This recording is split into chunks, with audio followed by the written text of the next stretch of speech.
सन्माननीय मान्यवर हमीद दाभोळकर साहेब. Hamid Dabholkar is the son of late doctor Narendra Dabholkar, social activist, Maharashtra अंधश्रद्धा निर्मूलन समितीचे सदस्य आणि या कार्यक्रमाचे प्रमुख व्याख्याते. दाभोळकर साहेबांना विनंती आहे की त्यांनी संबंधित श्रोतागणांना आपल्या व्याख्यानांना मंत्रमुग्ध करावे. नमस्कार. विचारपीठावरील मान्यवर आणि उपस्थित सगळे बंधू भगिनी आणि मित्रमैत्रिणींनो, गारगोटीमध्ये येणं आणि तुमच्या सगळ्यांशी बोलणं माझ्या भावनिक आरोग्याच्या दृष्टीने, आयुष्याच्या दृष्टीने एक महत्वाचा भाग आहे. कारण की माझे मोठे चुलते श्रीय दाभोळकर आणि वृंदा दाभोळकर आणि त्यांची मुलं ही मौनी विद्यापीठाच्या सुरुवातीच्या कालखंडामध्ये गारगोटीमध्ये स्थायिक होती आणि त्यांची शिक्षण गारगोटीमध्ये झाली. माझी आजी म्हणजे डॉक्टर नरेंद्र दाभोळकरांची आई ही कोल्हापूरची आहे. त्याच्यामुळे गारगोटीमध्ये येणं आणि तुमच्या सगळ्यांशी बोलणं ही माझ्यासाठी एक आनंदाची, सन्मानाची बाब आहे आणि ती संधी तुम्ही सगळ्यांनी मला दिली याच्याविषयी मी मनापासून आनंद व्यक्त करतो, आभार व्यक्त करतो. कुठल्या गोष्टीचं बीज कसं कुठे पडतं आणि ते कसं फोफावत जात असेल याचा जर आपण विचार केला तर ज्या गारगोटीमध्ये मौनी विद्यापीठ चालू झालं, शिक्षणातले काहीतरी आगळे वेगळे प्रयोग स्वतंत्र भारतामध्ये केले जावे आणि शिक्षणाच्या नवीन पद्धती भारतातल्या नवीन पिढ्या घडवण्यासाठी निर्माण व्हाव्यात, यासाठी मौनी विद्यापीठाची स्थापना झाली. आणि आज त्याच मौनी विद्यापीठाचा वसा आणि वारसा घेऊन बुदरगड तालुक्यामध्ये काम करणारे तुम्ही सगळे शिक्षक आहात. त्यामुळं ज्या वेळेला मला मेंगाणे सरांनी या प्रदर्शनाला या, विज्ञान प्रदर्शनाला या असं ज्या वेळेला मला फोन केला त्यावेळेला माझी स्वाभाविक अपेक्षा अशी होती की मला अंधश्रद्धा निर्मूलनाच्या विषयावरती बोलवण्यासाठी, विज्ञान प्रदर्शन आहे मग अंधश्रद्धा निर्मूलन आहे त्याला धरून आलेला विषय आहे तर त्याच्यावरती बोलण्यासाठी तुम्ही मला बोलवलं असेल. पण मला त्यांनी आश्चर्याचा धक्का दिला. ते मला असं म्हटले की आम्हाला मुलांच्या वर्तन समस्या आणि मानसिक आरोग्य याच्याविषयी बोलायचं आहे. आता मानसिक आरोग्य हा जो विषय आहे ना, तो जशी आजारांची एक, जशी आपल्या समाजात जातींची उतरंड आहे ना, तशी आजारांची पण एक उतरंड आहे. त्याच्यामध्ये ब्लड प्रेशर, डायबिटीस, अपेंडिक्सचं ऑपरेशन हे तथाकथित उच्चवर्णीय आजार आहे. म्हणजे काय तर ते झाले तर कोणी लपवत नाही. अपेंडिक्सचं ऑपरेशन झालं असेल तर लोक बोलवून या बघा इथं केलेलं, आपण फळं घेऊन जातो, त्यांना बिस्किट घेऊन जातो. डायबिटीस झाला, ब्लड प्रेशर झालं, आपण ते व्यवस्थित साजरं करतो. पण मानसिक अस्वास्थ्य आले, मानसिक आजार झालाय असं जर म्हटलं तर मात्र आपल्या समाजामध्ये पहिली प्रतिक्रिया काय येते, किंवा मानसोपचार तज्ञाकडे जा असं जर म्हटलं तर पहिली प्रतिक्रिया काय येते, मला काय वेळ लागले का, मी काय दगड मारायला लागलोय का, बरोबर की नाही. आणि थोड्या दिवसांनी हळूहळू लोकांची अशी देखील समाजामध्ये धारणा आहे की त्यांचा उपचार करणारे जे डॉक्टर असतात माझ्यासारखे, ते देखील थोड्या दिवसांनी हळूहळू त्यांच्यासारखेच.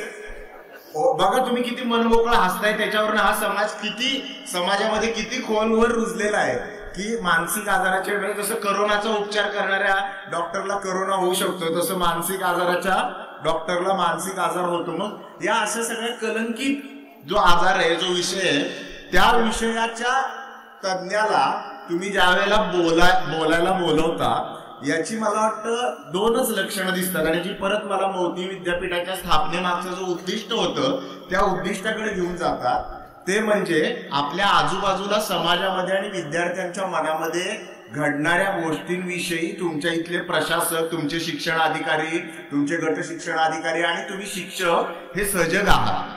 आपल्या आजूबाजूला काय चाललंय आणि त्याच्या शिक्षणावरती काय परिणाम होतोय याच्याविषयी तुम्ही लक्ष ठेवून आहात. आणि म्हणून माणसाचं मन, विद्यार्थ्यांचं मन आणि त्याचा सगळ्या शिक्षण पद्धतीवरती होणारा जो परिणाम आहे तो गेल्या 2, 2.5, 3 वर्षामध्ये ज्या झपाट्याने एक महत्वाचा प्रश्न म्हणून आपल्या समोर येतोय त्या प्रश्नाविषयी आपण समजून घ्यायला पाहिजे.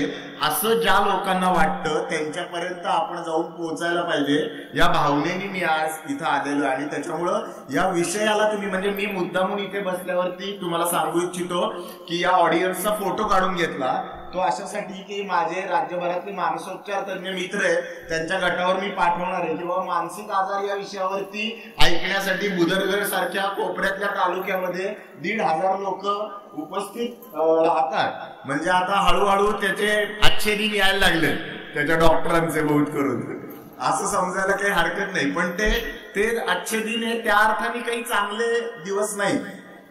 त्याचं कारण असं की ज्या वेळेला माणसाचं मन आजारी पडतं त्यावेळेला त्याच्या सगळ्या आयुष्यावरती त्याचा परिणाम होतो. पण असं जरी असलं आणि मानसिक आरोग्याचा प्रश्न हा आपल्या समाजातला महत्वाचा प्रश्न म्हणून जरी समोर येत असला तरी प्रत्यक्षामध्ये समाजामध्ये आपली जी परिस्थिती आहे ती अशी आहे की 130 कोटीचा आपला भारत देश आहे. त्या भारतामध्ये 10,000 देखील मनोविकार तज्ञ नाहीत माझ्यासारखे. म्हणजे जे मानसिक आजाराचा उपचार करणारे तज्ञ आहेत असे 10,000 देखील तज्ञ नाही तुमच्या इथे. म्हणजे जिल्ह्याच्या ठिकाणी आता कसे बसे काही ठिकाणी 2, 4, 5 मानसोपचार तज्ञ असतात. महाराष्ट्रातल्या 350 तालुक्यांपैकी इनमीन 10-12 तालुक्यांच्या ठिकाणी देखील मानसोपचार तज्ञ उपलब्ध नाही. ही एका बाजूची परिस्थिती झाली.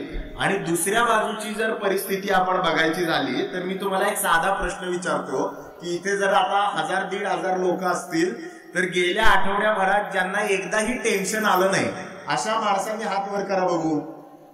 इकडचे व्यासपीठावरचे असले तरी विचारपीठावरती चालतील की ज्यांना गेल्या आठवड्यात एकदाही टेन्शन आलं नाही. त्यांचा वेगळा अभ्यास करायला लागेल आपल्याला. एकच दिसत आहेत मला. बाकीचे साहेबांनी पण हात वर नाही केलेला.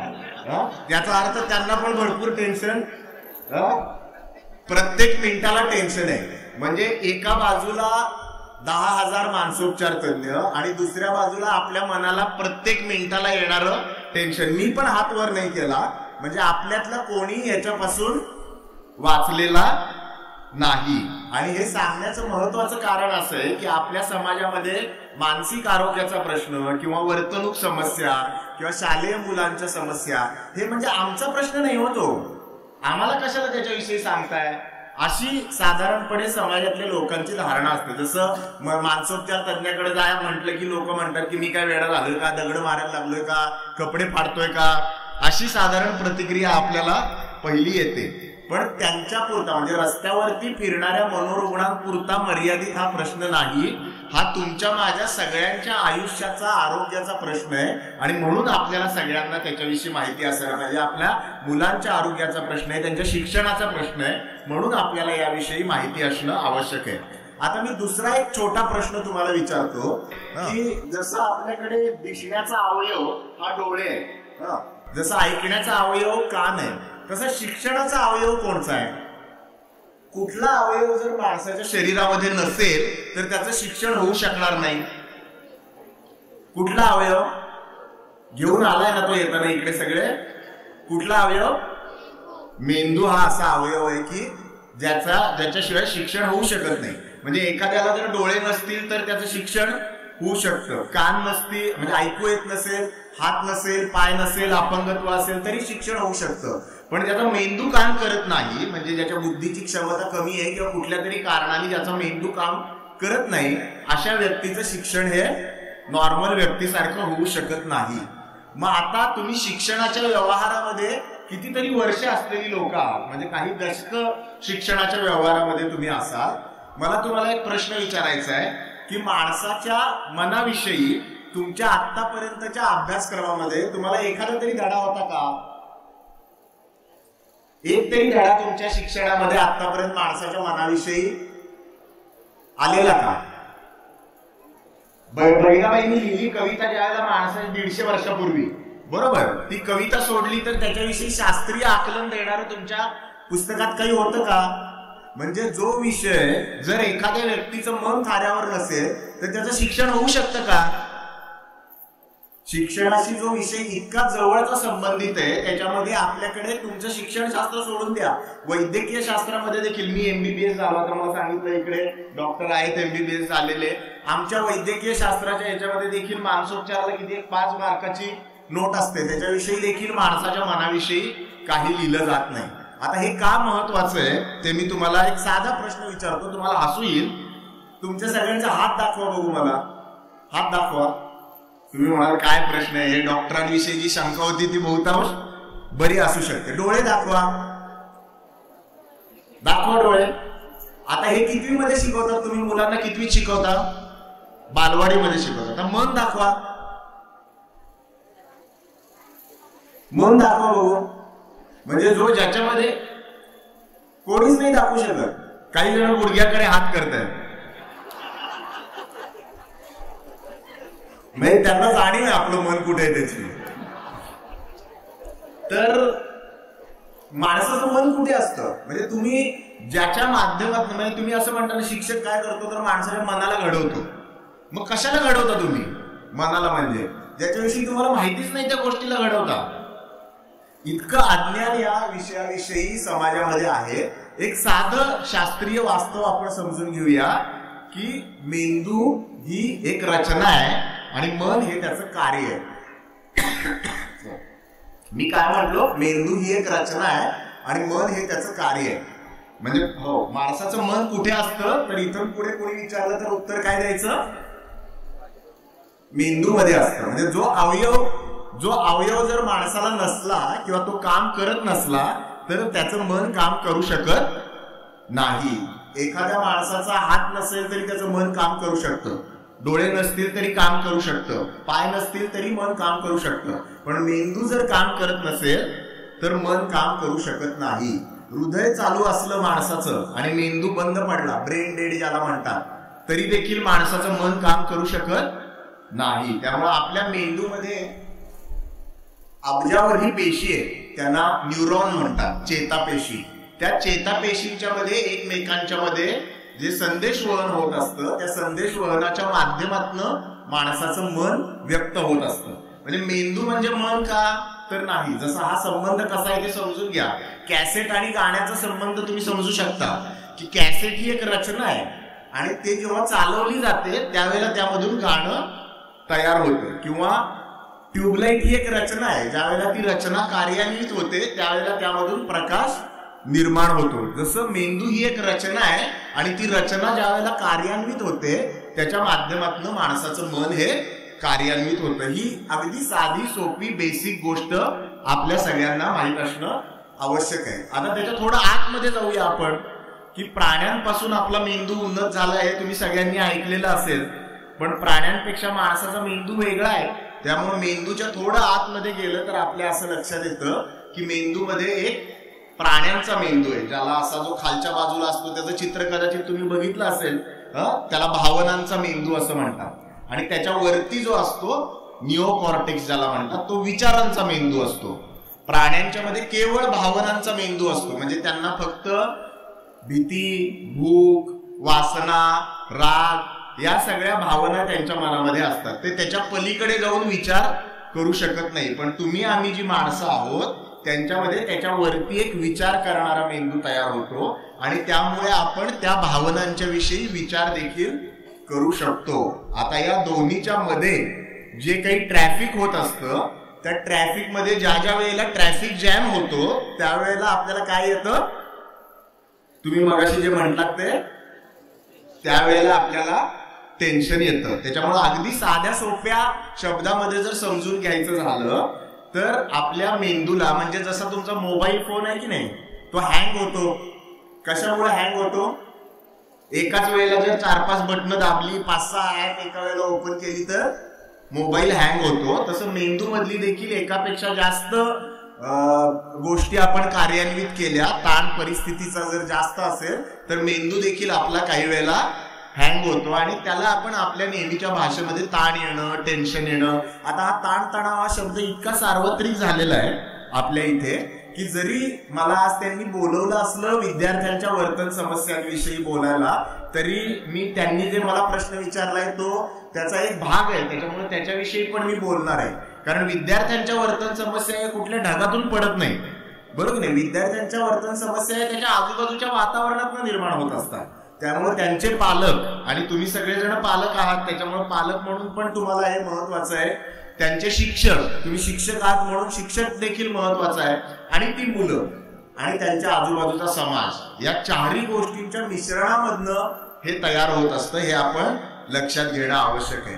आणि ज्या वेळेला एका मर्यादेच्या पलीकडे हा ताणतणाव त्या मुलांच्या मनामध्ये निर्माण होतो, आपल्या मनामध्ये निर्माण होतो आणि तो आपल्याला स्वतःला हाताळणं येईनासा व्हायला लागतो, त्यावेळेला त्याचं रूपांतर मानसिक आजारामध्ये किंवा वर्तन समस्यांमध्ये व्हायला लागतं.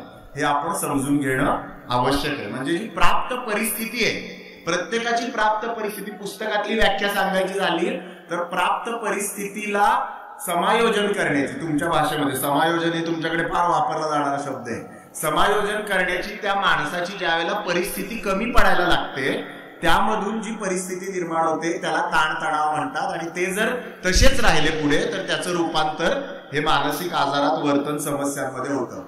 आता जी मुलं तुमच्या समोर या वयामध्ये आहेत, म्हणजे साधारण मी माध्यमिक वयोगटामध्ये शाळेच्या असलेली मुलं, ज्यांना टीन एज म्हणतात, त्या वयोगटातल्या मुलांच्या विषयी मी बोलतोय. तुम्ही जर आता बघितलं तर सध्या मुलांची शारीरिक वाढ ज्याला म्हणतात आपण, वयात येण्याची जी प्रक्रिया म्हणतात, पूर्वी पाळी किती वयामध्ये यायची मुलींना साधारणपणे? किती वयामध्ये पाळी सुरू व्हायची? 14-15. आता ते वय कमी झालंय का वाढलंय? तुमचं निरीक्षण काय आहे? कमी झालंय. बहुतांश सगळ्यांचं हे निरीक्षण आहे की ते वय कमी होऊन आता 10, 11, 9, 8 वयामध्ये वगैरे 7-8 वयाच्या मुलांना देखील शाळेमध्ये आपण आता मुलींना पाळी यायला, म्हणजे शरीरामध्ये होणारे बदल आणि मुलांच्या शरीरामध्ये होणारे बदल, आणि ज्याचं प्रमुख उद्दिष्ट काय असतं, ज्याला आपण वयात येणं म्हणतो, त्या प्रक्रियेचं प्रमुख उद्दिष्ट काय असतं तर मुलाचं रूपांतर पुरुषामध्ये आणि मुलीचं रूपांतर स्त्रीमध्ये व्हावं, जेणेकरून ते एकत्र ज्या वेळेला येतील त्याच्यातून माणसाचा वंश चालू राहील. पण ज्या वेळेला 8 वर्षाच्या 10 वर्षाच्या मुलीच्या मध्ये असे शारीरिक बदल होतात, त्याचा तिच्या मनावरती काही परिणाम होत असेल की नाही?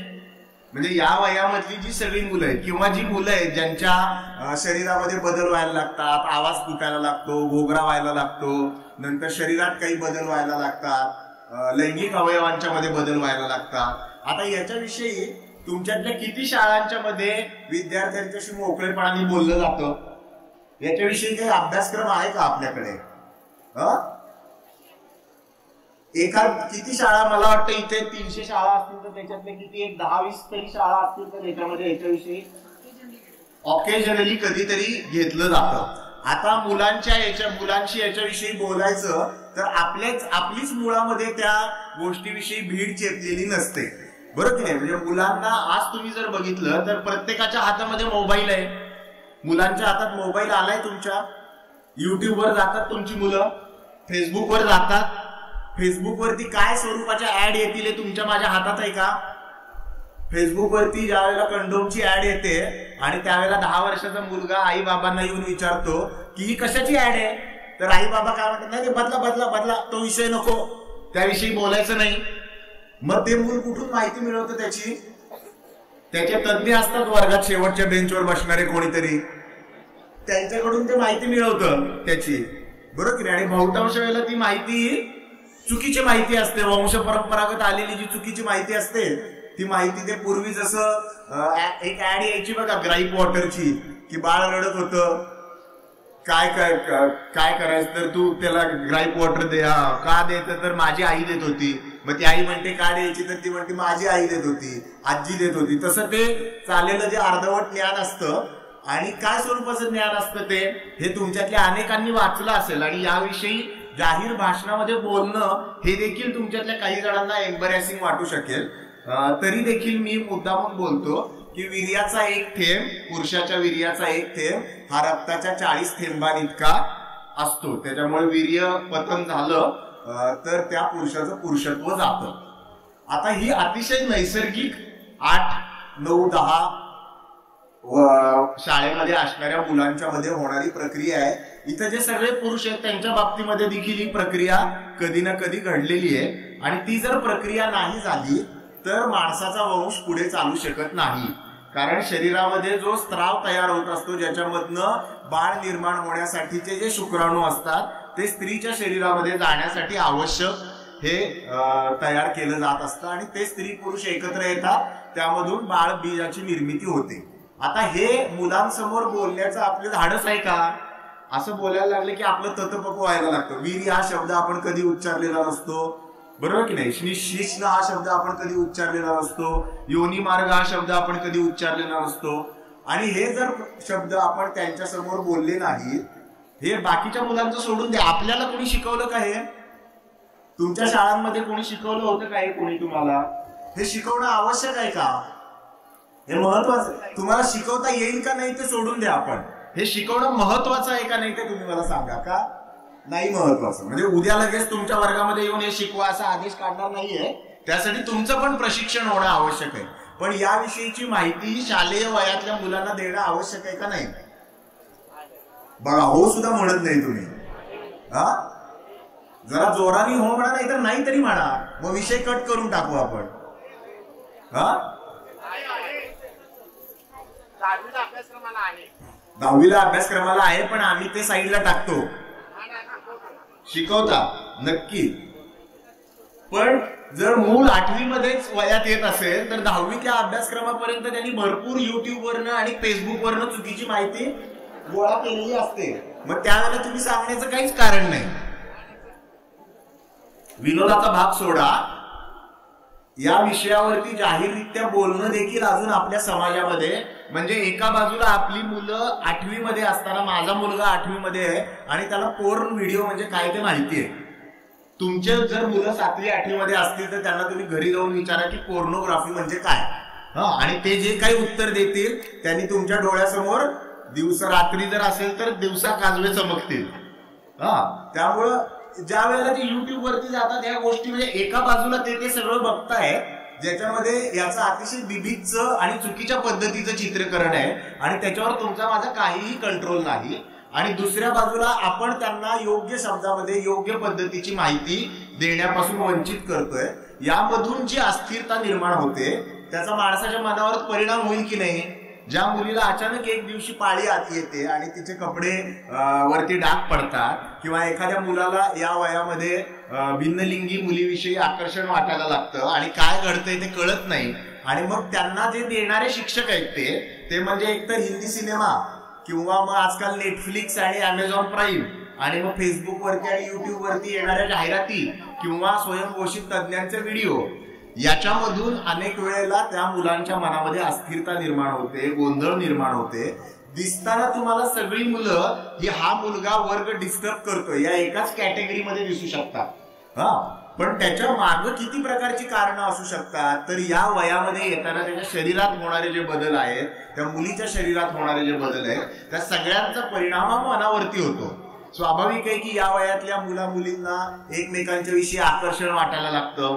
आणि सध्या तुम्ही जर बघितलं तर मी तुम्हाला म्हटलं माझा मुलगा 8वीत आहे. मी 6 वर्षापूर्वीची गोष्ट सांगतो, 2रीत असतानाची.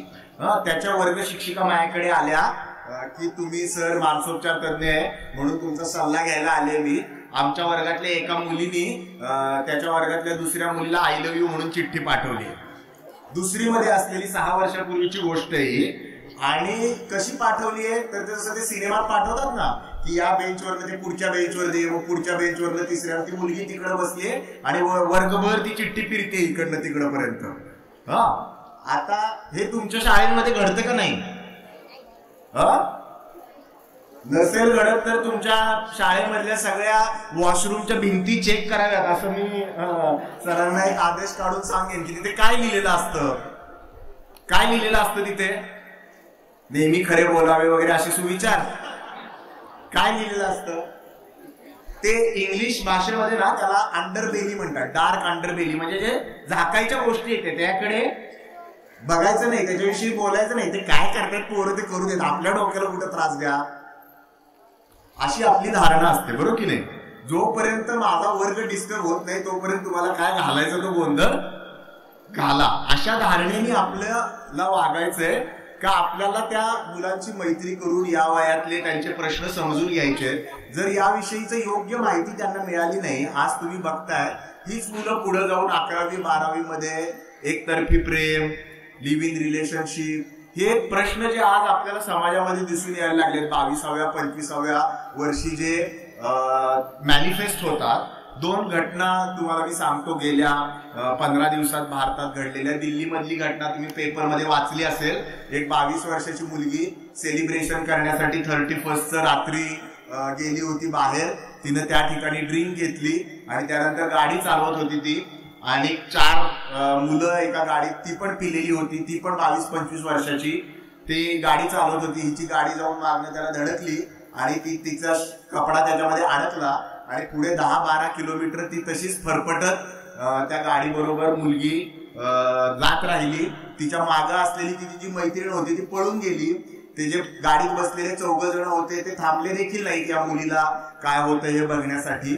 आता ह्याच्या जागी तुमच्या माझ्या घरातलं कुणाचंही मूल असू शकतं की नाही? म्हणजे ती पुढे बसलेली 4 मुलं, ती मागं असलेली एक मुलगी आणि तिचा जीव गेला ती आणखीन एक मुलगी, अशी 6 तरुण मुलांचे प्रतिनिधी आहेत तिथं तुम्ही जर बघितलं तर.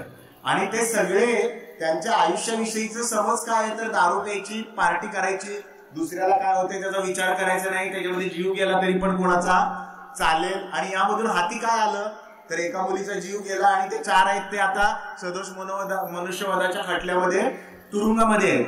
आता याविषयी हे वर्तणूक एका दिवसात तयार झाली का? नाही. ही वर्तणूक 8वी, 9वी, 10वी, 11वी, 12वी पासून हळूहळू कॉलेजच्या वयापर्यंत निर्माण होत गेलेली आहे. आणि त्याच्यातलं महत्वाचं कारण काय आहे? कारण त्यांच्याशी कोणी त्यांच्या मनात होत असलेल्या गोंधळांविषयी बोललेलं नाहीये. त्यांना जे प्रेम आकर्षण वाटतं, त्यांना जे व्यसनाचं आकर्षण वाटतं, हे जे मुद्दे आहेत हे तुमच्या शालेय अभ्यासक्रमाचा भाग व्हायला पाहिजेत का नाही?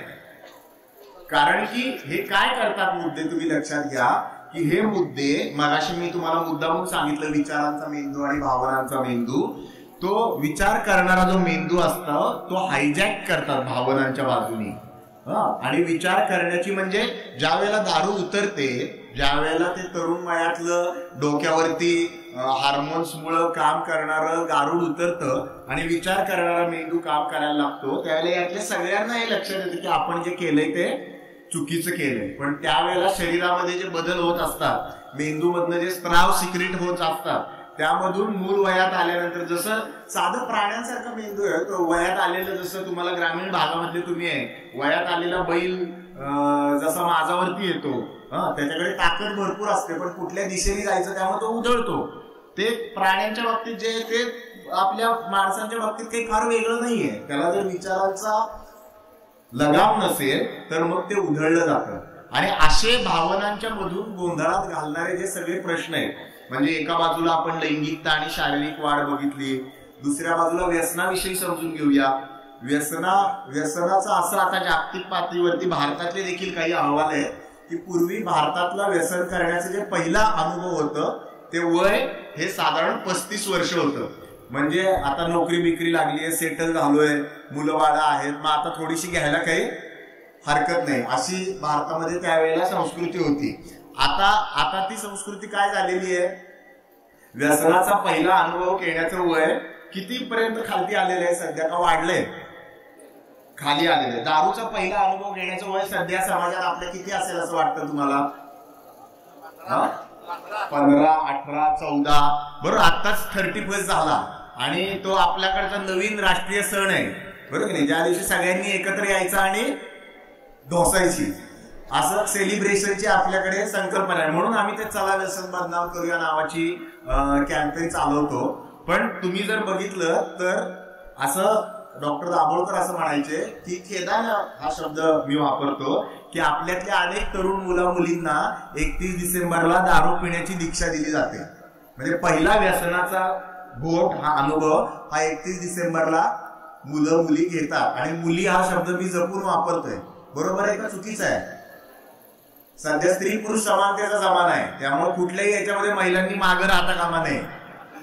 जर बाप्यांनी दारू पिली तर त्यांनी पण प्यायलाच पाहिजे. आता आणि हे काही फक्त पुण्या मुंबई पुरतं मर्यादित राहिलेलं नाही. मी येताना सरांना सांगत होतो की 2 वर्षापूर्वी मी साताऱ्यात एका शिक्षकांच्या ट्रेनिंगला गेलेलो आणि तिथे मी याविषयी बोललो. तर आमच्या साताऱ्यातला तालुका आहे कोरेगाव मधला, त्या कोरेगाव मधल्या कॉलेज समोर एक बिअर बार आहे.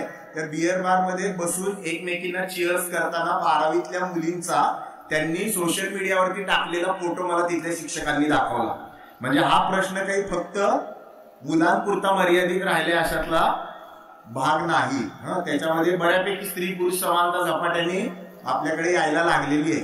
मग याच्याविषयी जर मुलं 12व्या 14व्या 15व्या वर्षी जर पहिला अनुभव घ्यायला लागले असतील तर त्यांच्याविषयी त्या वयात आपण बोलायला पाहिजे की नाही?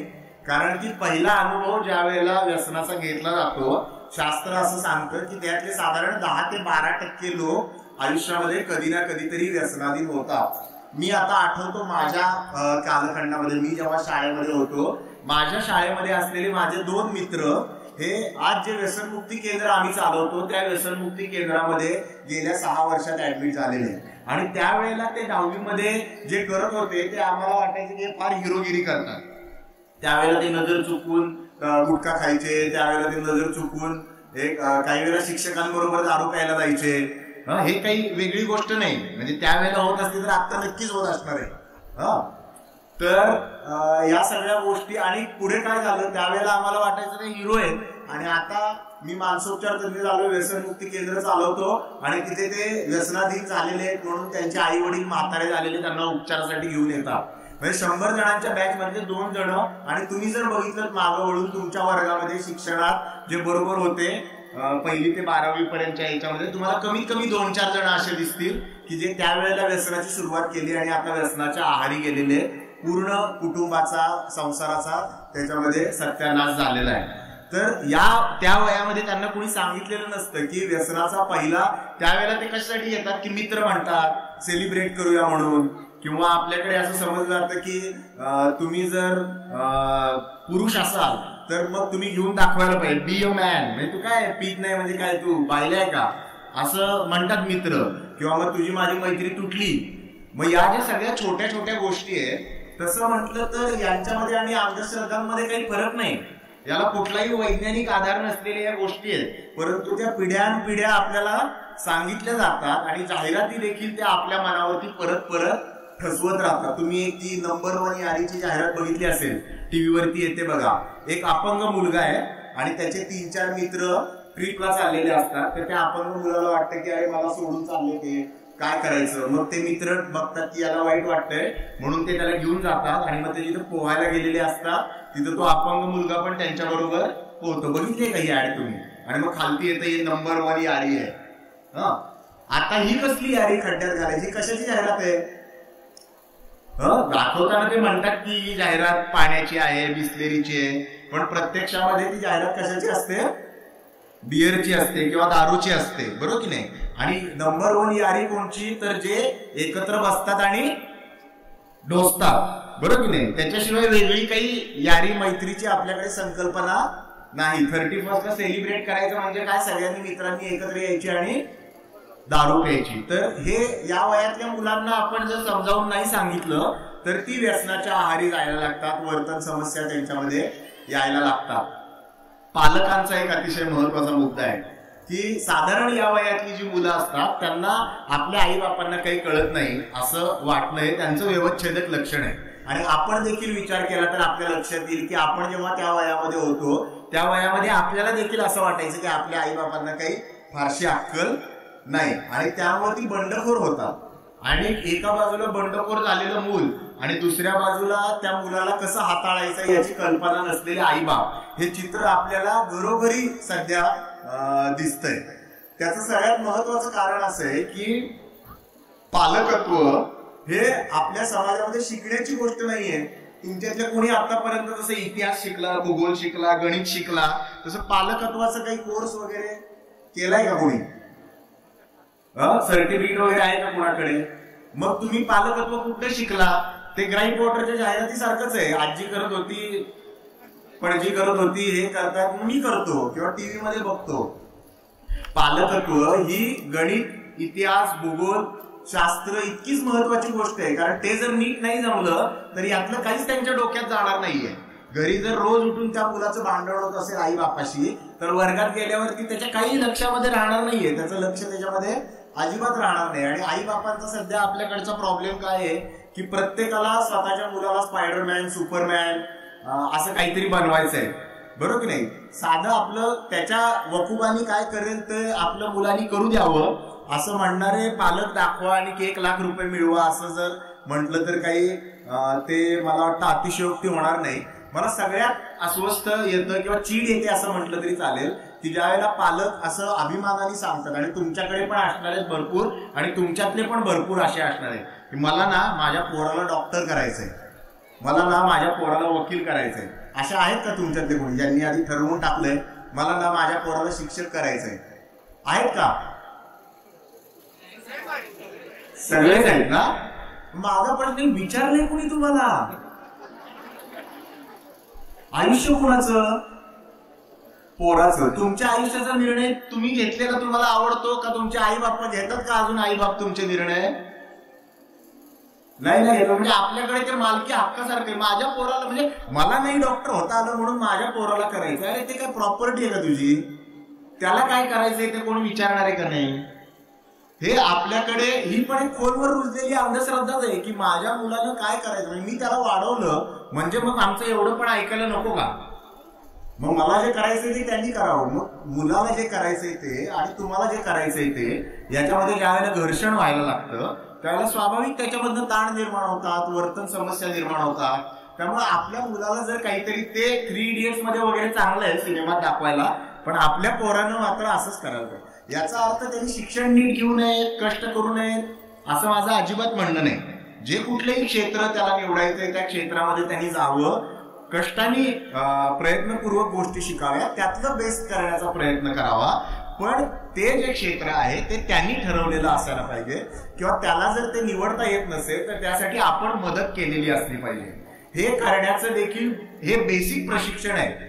आपल्याकडे विद्यार्थ्यांना देखील तुम्ही बघा की आपली मुलं ही शाळेमध्ये आपण 8वीतनच मुलाला सांगायला लागतो तू बोर्डात यायला पाहिजे बरं का. सांगता की नाही तुम्ही? ही 4 पोरं आहेत ती बोर्डात यायला पाहिजे. अरे काय तुमचं स्वप्न साध्य करण्याची रेस लागलेली आहे का इथे? त्यांना आपण तू चांगला हो, तू वाईटपणानं वागू नको, तू दुसऱ्याला त्रास देऊ नको, तुला जेवढा जमेल तितका तू अभ्यास कर, स्वतःचे 100% प्रयत्न कर, अशा गोष्टी नाही सांगत. पण जी बाह्य यशाची जी लक्षणं आहे ती लक्षणं आपण त्यांच्यावरती सातत्याने थोपवत राहतो आपल्या मुलांवरती. आपलं मूल नापास झालं तर आपली काय प्रतिक्रिया असते? माझा अनुभव सांगतो तुम्हाला. मी माझ्या सायकॅट्रीच्या शेवटच्या परीक्षेमध्ये, मी तसा अभ्यासू विद्यार्थी होतो, पण माझ्या शेवटच्या परीक्षेमध्ये मी सायकॅट्रीच्या DNBच्या नापास झालो. पहिल्या परीक्षेत नापास झालो. माझे शिक्षक होते डॉक्टर मोहन आगाशे, सिने नट आहेत ते, तुम्हाला माहित असतील, आणि मानसोपचार तज्ञ. तर त्यांना मी भेटायला गेलो होते झाल्यानंतर. त्यांना आधीच कळलेलं होतं की मी नापास झालोय ते, आणि डॉक्टर ऑलरेडी मी झालेलो होतो. पोस्ट ग्रॅज्युएशन परीक्षा होती. मी ज्यावेळेला त्यांच्या केबिन मध्ये गेलो त्यावेळेला ते म्हटले अरे चहा आणा, पेढे आणा, डॉक्टर नापास झाले, त्यांचं कौतुक करूया. माझ्या मनावर सगळा ताणच गळून गेला एकदम की यांना आपण काय सांगणार. मग ते म्हटले बस, म्हटले की आता मला वाटतं तुझं शिक्षण पूर्ण झालं. तुम्हाला आजकालच्या जमान्यातल्या मुलांना नापास होण्याचं प्रशिक्षणच नाही. तुम्ही सारखं पहिलं यायचं आणि दुसरं यायचं, म्हणजे तुम्हाला आयुष्यामध्ये सारखं असं वाटतं आपण यशस्वी होणार आहे. सगळ्यात जर जास्त महत्वाचं प्रशिक्षण कुठलं असेल तर ते नापास होण्याचं प्रशिक्षण आहे. नापास झाल्यानंतर ज्या माणसाला त्याच्यातून बाहेर पडता येतं तो आयुष्यातली कुठल्याही गोष्टीला सामोरं जाऊ शकतो. जे मूल सतत पहिलं, दुसरं, चौथं, 5वं येत राहतं त्याला, आणि आयुष्यात असं कुणाच्या झालंय की त्यांना अपयश आलं नाही? आपल्यातल्या प्रत्येकाला कधी ना कधीतरी अपयश येतं. त्या अपयशाला सामोरं जाण्याचं प्रशिक्षण देखील या वयामध्येच मुलांना आपण देणं आवश्यक आहे. मुद्दामून त्यांना नापास करा असं माझं म्हणणं नाहीये, पण आयुष्यामध्ये जे प्रसंग येतात त्या ठिकाणी एखाद्या वेळेला ते जर खड्ड्यात पडलं तर त्यावेळेला त्याला आधार देण्याची गरज असते. आणि असे हे विषय कितीतरी वाढवता येऊ शकतात. मला याची कल्पना आहे की दुपारचे 1:15 वाजलेले आणि ज्या वेळेला मेंदूचा रक्त पुरवठा पोटाकडे जायला लागतो त्यावेळेला तुम्ही किती मोठं तत्वज्ञान सांगितलं तरी ते लोकांच्या डोक्यामध्ये व्यवस्था केलेली आहे. परंतु आत्ताच भूक लागली असेल तर काय, पूर्वी पण केलेली आहे. बर, मग जेवून बसले, बर, मग अजूनही चालवू शकतो आपण. तुम्हाला कंटाळा येतोय का महत्वाचं वाटतंय? महत्वाचं वाटतंय ते चांगलं आहे, मग बोलायला काही हरकत नाही.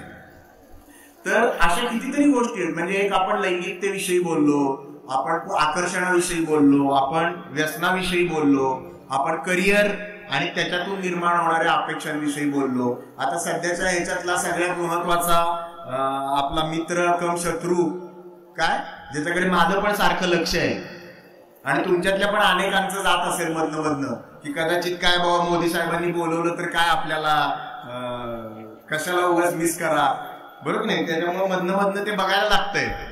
काय मोबाईल, व्हॉट्सअप, सोशल मीडिया ते पण आता आपली जीवनावश्यक वस्तू झालेली आहे. आता मला तुम्ही सांगा, आमच्याकडे व्यसनमुक्तीच्या शास्त्रामध्ये ना ज्या माणसाला दुसऱ्या दिवशी सकाळी उठल्या उतारा लागतो अशी माणसं तुम्ही गावात बघितली असतील, बरोबर नाही, की नाही घेतलं तर सकाळी हातपाय कापायला लागतात. मग ते पहिल्यांदा दुकान त्यांच्यासाठी उघडतं 5 वाजता. तर त्याला तीव्र स्वरूपाचं व्यसन असं म्हटलं जातं.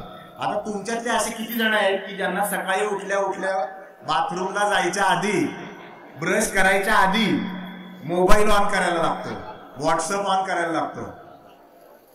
किती जण आहेत? म्हणजे मग आपली तीव्रता कुठल्या बाजूला चाललेली आहे? असं काय त्याच्या वाचून आणलेलं आहे? सकाळी उठल्या पहिल्यांदा बेडमध्ये ब्रश करायच्या आधी पण मोबाईल ऑन केला जातो. आणि आपल्याला मुलांनी मोबाईल वापरलेला चालत नाही, आपण वापरला तर काही प्रॉब्लेम नाही असं समजायला. आणि मुलांच्या अभ्यासाचा सगळ्यात मोठा शत्रू हा सध्याच्या कालखंडामध्ये आणि मित्र पण. आता गंमत अशी आहे की दारूला, तंबाखूला आपण असं सांगू शकतो की हे व्यसन आहे, हे करू नका.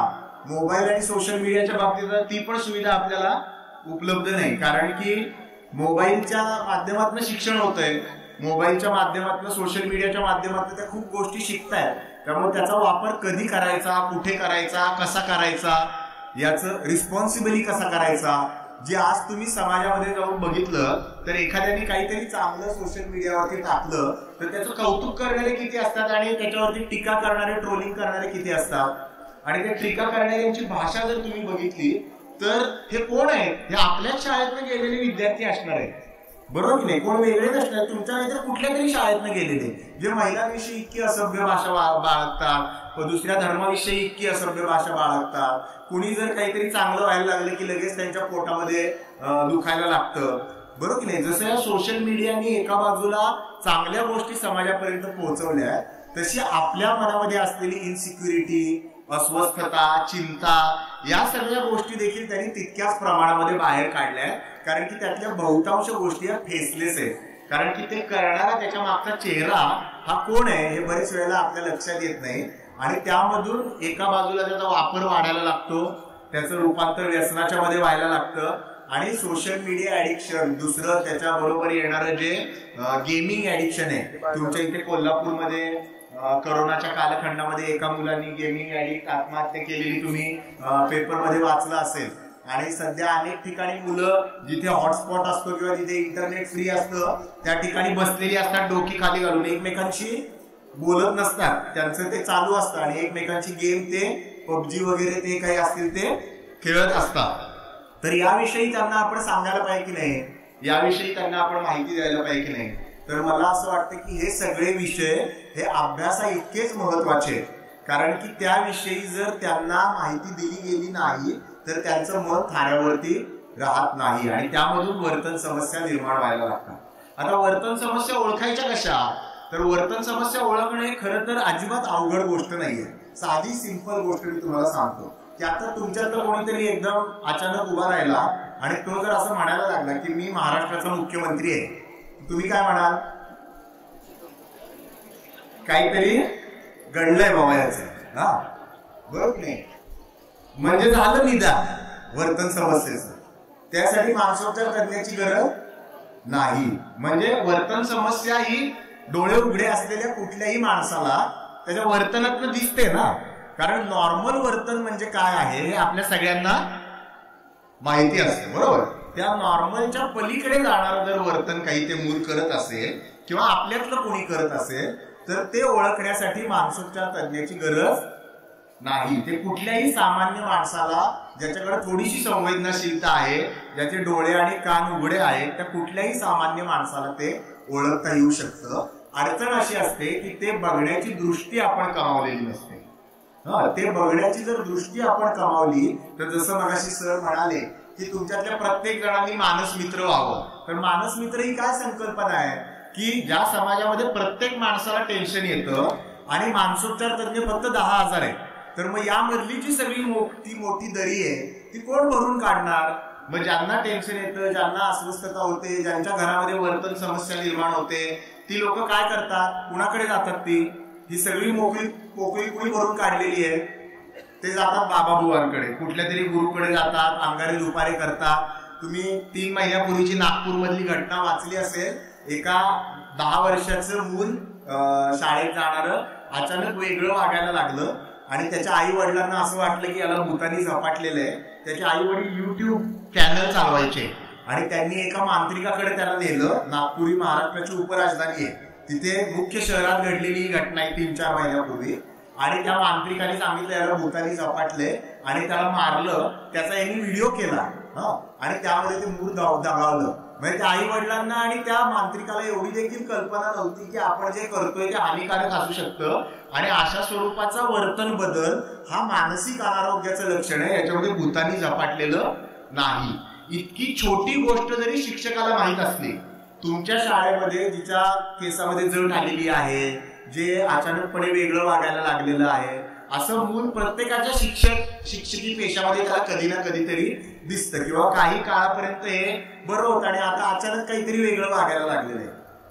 तर त्याची निदान करण्यासाठी तुम्हाला मानसोपचार तज्ञ असण्याची गरज नाही, पण मानस मित्राला जर कमीत कमी एवढी माहिती असेल शिक्षकाला की बाबा हा मेंदूतला बिघाड आहे, याच्या मेंदूमध्ये काहीतरी केमिकल इम्बॅलन्स झालाय, याच्या घरामध्ये काहीतरी ताण असेल आणि म्हणून याला कुणाकडे न्यायला पाहिजे, समुपदेशकाकडे न्यायला पाहिजे किंवा मानसोपचार तज्ञाकडे न्यायला पाहिजे. एवढा जरी तुम्ही त्याच्यातला धागा बनवू शकला तरी देखील कितीतरी मोठ्या पातळीवरती काम होऊ शकतं. कारण शेवटी त्यांच्यामध्ये होणारे जे बदल असतात ते तुम्हाला दिसत असतात, ते काही मानसोपचार तज्ञाकडे दिसत नाही. आणि मानसोपचार तज्ञाकडे किंवा समुपदेशकाकडे जायचं म्हटलं की पहिली प्रतिक्रिया मगाशी मी तुम्हाला सांगितली ती येते, काय वेळात आलाय का, मग वेळेकडे डॉक्टरकडे कशाला पाठवतात, ते गोळ्या देतात, मग आयुष्यभर गोळ्या खायला लागतात, मग आमच्या किडन्या खराब होती. या सगळ्या अंधश्रद्धा आहे, याच्यातलं काही खरं नाही. आता आधुनिक मानसशास्त्रामध्ये अतिशय प्रभावी औषधं आलेली आहेत जी थोड्या कालावधीसाठी घेऊन समुपदेशनाच्या जोडीनं चांगल्या प्रकारे वर्तणुकीवरती परिणाम करता येऊ शकतो. तर तुम्हाला समजण्यासाठी मानस मित्र किंवा मैत्रीण म्हणून 2च गोष्टी अगदी साध्या सोप्या मी सांगतो. 2 प्रकारच्या वर्तन समस्या असतात. एकाला म्हणतात ज्या बाहेरून दिसून येतात अशा वर्तन समस्या किंवा एक्सटर्नलायझिंग डिसऑर्डर, म्हणजे ज्याच्यामध्ये कालपर्यंत शांत असलेलं मूल हे अचानक दंगा करायला लागतं, वर्ग डिस्टर्ब करायला लागतं, कुठेतरी त्याचं आणि कुठल्या तरी मुलीचं काहीतरी लफडं चाललेलं आहे असं तुमच्या कानावरती यायला लागतं, शाळेला दांड्या मारायला लागतं, गृहपाठाकडे दुर्लक्ष व्हायला लागतं, परीक्षेतला परफॉर्मन्स कमी व्हायला लागतो. ही जी मुलं आहेत जी वेगवेगळ्या पद्धतीनं आपल्याला सांगत असतात, ती काय सांगत असतात ते की माझ्याकडे लक्ष द्या, माझ्याकडे लक्ष द्या. पण आपल्याला ते ऐकू नाही येत. आपल्याला ऐकू काय येतं की अरे याने मारामारी केली, अरे आता पोरीच्या मागं लागलेला, अरे त्यांनी व्यसन केलं, अरे हा आई बापांना उद्धट बोलतो. त्या मुलाच्या त्याच्या मागचं म्हणणं काय असतं तर माझ्याकडे लक्ष द्या. म्हणजे त्यामुळे ते मूल दाखवताना दिसत असलेली जी लक्षणं असतात ती आणि आपण समजून घ्यायची लक्षणं, यामधला फरक हा चांगल्या शिक्षकाला, चांगल्या मानस मित्राला कळायला पाहिजे. आपल्या मुलाचा घरातल्या, आपण घरी गेल्यावरती आपल्या मुलाचा मूड चांगला आहे का वाईट आहे तुम्हाला कळतं की नाही? पालक म्हणून नवरा बायकोचा मूड चांगला आहे का नाही कळतं की नाही? घरी गेल्यावरती बायकोचा मूड आज चांगला आहे का घरी गेल्यावर कशावरनं कळतं तुम्हाला? वर्तनावरनं कळतं. म्हणजे वर्तनावरून मूड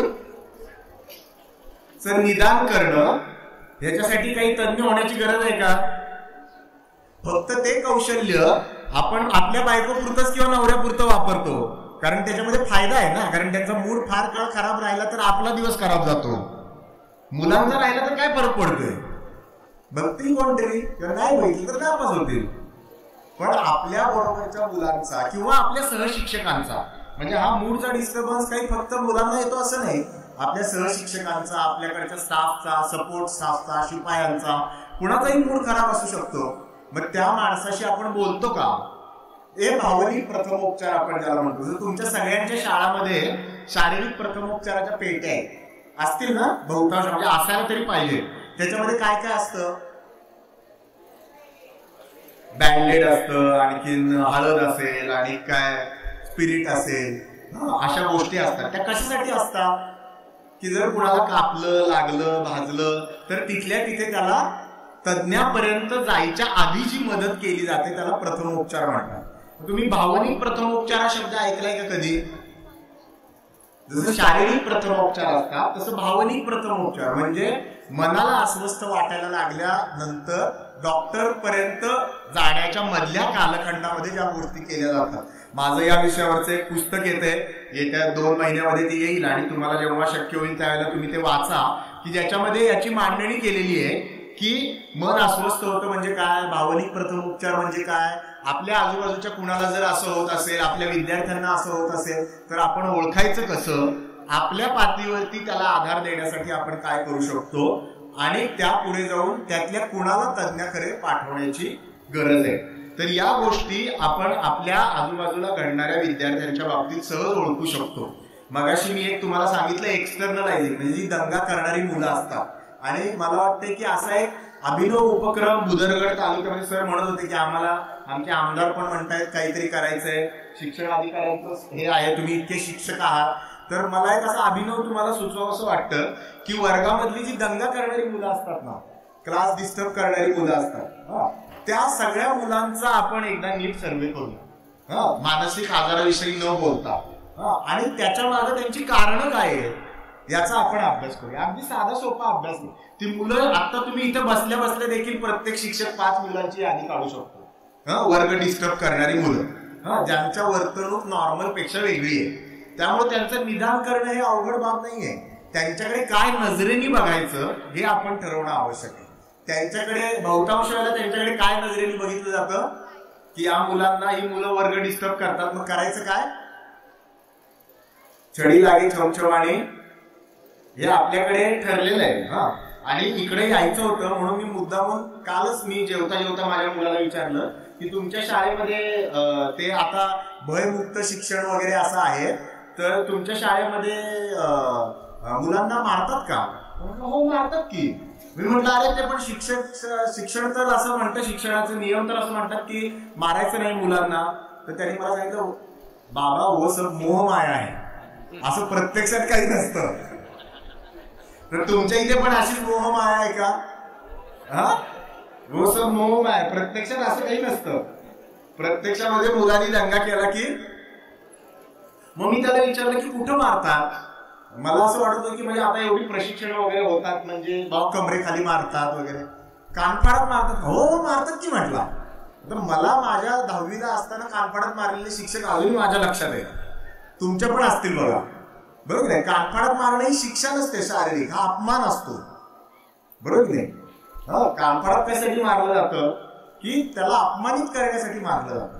आता ज्यांनी आपला अपमान केला त्याच्याविषयी आपल्या मनात काय भावना असते, दाखवतो याला, बरोबर नाही. म्हणजे आधीच जी मुलं वर्तन दृष्ट्या अस्थिर झालेली आहे, ज्यांना स्वतःच काय चाललंय ते कळत नाही, एक तर त्यांच्या वयात येण्याचे काहीतरी प्रश्न आहेत किंवा त्यांच्या घरामध्ये कोणीतरी व्यसन करतंय, घरामध्ये कोणीतरी आजारी आहे, एकल पालक आहे, कोरोनाच्या कालखंडात जॉब गेलेले आहेत, किंवा आजूबाजूचा शेजार असा आहे की ज्याच्यामध्ये सारखी भांडणं होतात आणि त्यामधून ते मूल हे शिकतंय.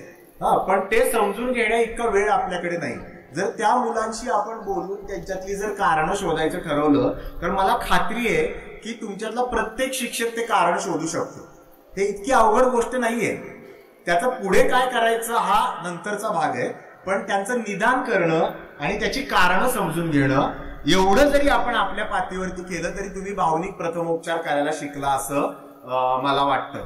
ही एका बाजूची मुलं झाली. आणि दुसरी एक मुलं असतात की ज्यांना ताण खूप जास्त यायला लागतो आणि ती कोमेजायला लागतात, ती मिटायला लागतात.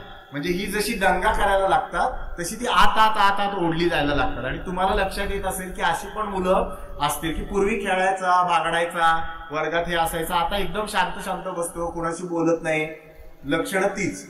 त्या मुलांना देखील आपल्यामध्ये म्हणजे ते आपल्याकडे लक्ष वेधून घेत आहे, तुम्ही लक्षात घ्या. आणि 8वी ते 12वीतल्या वयातल्या मुलांच्या आत्महत्या हा सध्याच्या कालखंडातला एक गंभीर प्रश्न म्हणून समोर आलेला आहे. आपण पेपरमध्ये वाचता दर महिन्याला या वयातल्या मुलांनी स्वतःच्या हाताने स्वतःचं आयुष्य संपवलं अशा स्वरूपाच्या बातम्या येतात. आणि याच स्वरूपाच्या मुलांमधली जी मी तुम्हाला म्हणतोय त्यातलीच कोणीतरी ज्यांच्याकडे लक्ष दिलं गेलं नाही, ज्यांचे प्रश्न सुटले नाही, अशी कोणी ना कोणीतरी मुलं ही पुढे जाऊन त्याचं रूपांतर याच्यामध्ये होतं. त्यामुळे तुम्ही तुमच्या पातळीवरती ह्याच्यातल्या अनेक गोष्टी करू शकता. बोलण्यासारखं खूप आहे. म्हणजे एका बाजूला मनाच्या विषयी आपण समजून घेतलं, मन म्हणजे काय, ते अस्वस्थ होतं म्हणजे काय, ते आजारी पडलं तर काय स्वरूपाची लक्षणं येतात, ती मुलांच्या मध्ये कशी ओळखायची, आणि या वयामध्ये असताना मुलांच्या मनावरती काम करणारे कुठले घटक आहेत, मोबाईल आहे, व्यसन आहे, पालकत्व आहे, करिअर आहे, स्त्री पुरुष आकर्षण आहे.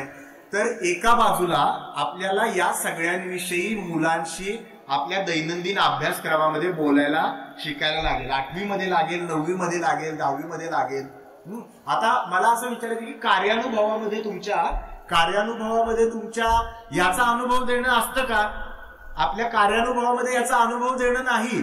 कार्यानुभवाच्या तासामध्ये आपण असं जर केलं की बाबा छोटी मॉड्यूल तयार केली आणि तुमच्या प्रत्येक 8वीतल्या मुलांना 6, 9वीतल्या मुलांना 6 आणि 10वीतल्या मुलांना 6 असे साधारण 18 विषय काढून आपण जर दरवर्षी त्यांना यातल्या एकेका गोष्टीची तोंड ओळख करून दिली, अभ्यासाचा भाग म्हणून त्याची परीक्षा घेतली, तर मुलांपर्यंत ते पोहोचेल की नाही? आता नाही तर मी एक भाषण दिलं आणि तुम्ही ते ऐकलं आणि ते सोडून दिलं, किंवा ज्यातले जे इच्छुक शिक्षक असतील ते 2-4 काही त्यांच्या शाळेमध्ये ते राबवतील. पण हे मुख्य व्यवस्थेचा भाग होणं आवश्यक आहे, कारण प्रत्येक मुलाची ती गरज आहे. जसं शारीरिक शिक्षणाचा आपल्याकडे तास आहे, तसं भावनिक शिक्षणाचा तास असायला पाहिजे की नाही? त्या भावनिक शिक्षणाच्या तासाची परीक्षा घेतली गेली पाहिजे. आणि एक वेळ शरीर आजारी असलं तर माणूस मनाच्या ताकदीवर पुढे जाऊ शकतो, पण मन आजारी असेल तर जाऊ शकत नाही. आणि म्हणून आपण सगळ्यांनी या विषयाकडे लक्ष देणं आवश्यक आहे. आम्ही सातारा जिल्ह्यामध्ये अशा स्वरूपाचा एक पायलट प्रकल्प केलेला, आणि तुमच्या जर तालुक्याला असं करायचं असेल तर नक्की मला वाटतं त्यासाठी आवश्यक असलेली सगळी मदत आम्ही आपल्याला देण्यासाठी इच्छुक आहे. आज हे विज्ञान प्रदर्शन आहे, आणि विज्ञानाचा वापर हा केवळ प्रयोगशाळेमध्ये किंवा प्रयोग शाळेमधल्या नळ्या, पिपेट, ब्युरेट, आम्ल, अल्कली याच्यापुरतच जर आपण विज्ञान सीमित ठेवलं तर मग आपण केवळ विज्ञानाची दृष्टी मिळवतो, त्याची सृष्टी नाही मिळवणार. विज्ञानाचा जो दृष्टिकोन आहे तो आयुष्यातल्या आपल्या प्रत्येक प्रश्नाला आपल्याला लावता आलं पाहिजे, आणि मानसिक आरोग्याच्या प्रश्नाला वैज्ञानिक दृष्टिकोनातनं कसं सामोरं जायचं याच्याविषयी आजचं हे व्याख्यान होतं. आणि तुम्ही सगळेजण इतक्या मोठ्या संख्येने आलात आणि शांत चित्ताने ऐकून घेतलं, याच्याविषयी मी तुमच्या सगळ्यांचे मनापासून आभार मानतो. माझे मोठे चुलते होते देवदत्त दाभोळकर, जे पुणे विद्यापीठाचे कुलगुरू होते, आता ते नाहीत. त्यांनी मी लहान असताना मला एक इंग्लिश कविता शाळेमध्ये असताना एका इंग्लिश कवितेचं भाषांतर करून दिलं होतं, जे मला स्वतःला खूप या सगळ्या कालखंडामध्ये दिशादिग्दर्शक वाटलं. त्यामुळे त्याच्या 4 ओळी त्या इंग्लिश कवितेतल्या भाषांतरात तुम्हाला सांगतो आणि थांबतो. मला वाटतं की काय दिशेने हे प्रयत्न असायला पाहिजे, ती दिशा दाखवणाऱ्या त्या 4 ओळी आहेत. ते मुळातली त्याची कविता मी सांगत नाही, पण तिचं इंग्लिश मराठी भावानुवाद मी तुम्हाला सांगतो. त्या 4 ओळी अशा आहेत. मागेल चित्रगुप्त जेव्हा हिशोब सारा. चित्रगुप्त ही संकल्पना तुम्हाला माहिती आहे की जिथे आपल्याला सगळ्यांना जाऊन मृत्यूनंतर, आता ती संकल्पना आहे, तिथे आपला हिशोब द्यायला लागतो असं आपल्याकडे समजलं जातं. शेवटी ती एक संकल्पना आहे. मागेल चित्रगुप्त जेव्हा हिशोब सारा, सांगेल तो मुळीही मजला नको पसारा. की मला पसारा नको, याचे महत्व नाही, हरलास जिंकलास, केव्हा कधी कसाने तू सांग खेळलास. म्हणजे याच्यामध्ये आपण जिंकू का हरू हा मुद्दा नाहीये. आपण प्रामाणिकपणे आपल्याला जो विषय महत्वाचा वाटतो तिथे आपण कसानी मैदानामध्ये उतरणार आहे का नाही, हा दृष्टिकोन घेऊन तुम्ही या विषयाला सामोरं जावं असं मला वाटतं. परत एकदा तुमच्या सगळ्यांचे मनापासून आभार मानतो, आयोजकांचे आभार मानतो आणि थांबतो. धन्यवाद. धन्यवाद सर.